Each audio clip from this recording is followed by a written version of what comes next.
নমস্কার বন্ধুরা, আজকে আমি একটা দারুণ রেসিপি করতে চলেছি, যেটা কিনা মাছের মাথা দিয়ে মুগের ডাল। আর এমন কেউ নেই যে এই খাবারটা পছন্দ করে না।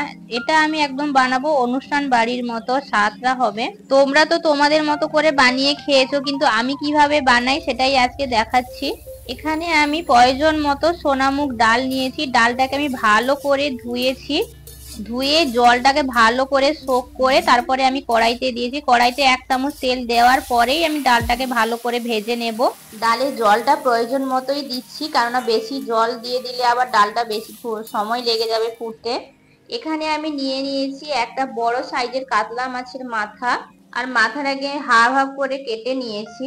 ডালটা সেদ্ধ হয়ে গেছে, ডালটা 80% মতন সেদ্ধ হয়েছে, বেশি সেদ্ধ করিনি কারণ ভালো লাগবে না খেতে। এবার কড়াইতে প্রয়োজন মতো সরষের তেল দিয়ে ভালো করে মাছটাকে বেশ কড়া করে ভেজে নিতে হবে। অনেকে আছেন যারা মাছ দিয়ে ডাল খেতে একদমই পছন্দ করে না, গন্ধের জন্য খায় না, কিন্তু মাছটাকে যদি এইভাবে খুব কড়া করে ভেজে বা রান্না করা হয় তাতে এত গন্ধও চলে যাবে আর খেতেও দারুণ টেস্ট লাগে। মাছটা ভাজা হয়ে গেছে, এবার আমি মাছটাকে তুলে নেব। এবার মুড়ি ঘন্ট বানানোর জন্য আমি কড়াইতে দিয়ে দেব গোটা জিরে, শুকনো লঙ্কা আর একটা তেজপাতা। ভালো করে এটাকে ভেজে নেব।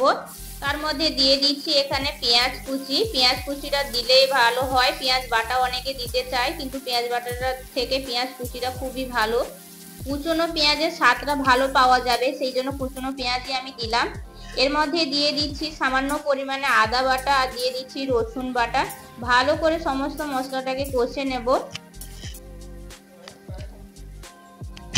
এর মধ্যে দিয়ে দিচ্ছি সামান্য পরিমাণে হলুদ গুঁড়ো আর দিয়ে দিচ্ছি কাশ্মীরি রেড চিলি পাউডার।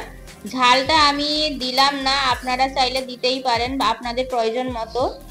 এরপরে দিয়ে দেব টমেটো কুচি।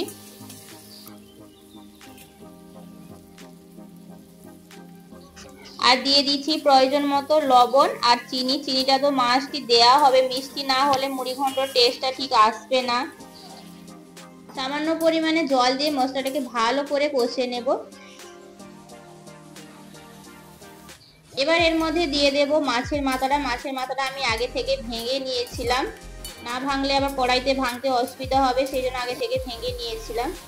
আবারও মশলার সঙ্গে মাছের মাথাটাকে ভালো করে মিশিয়ে নেওয়ার পরে দিয়ে দিচ্ছি সেদ্ধ করে রাখা ডালটা।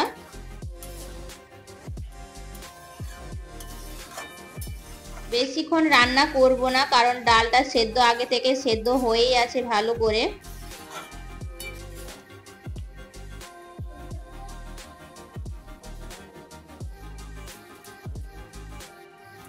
এবার উপর থেকে সামান্য পরিমাণে গরম মশলা ছড়িয়ে নামিয়ে নেব। খেতে কিন্তু দারুণ টেস্ট হয়েছিল।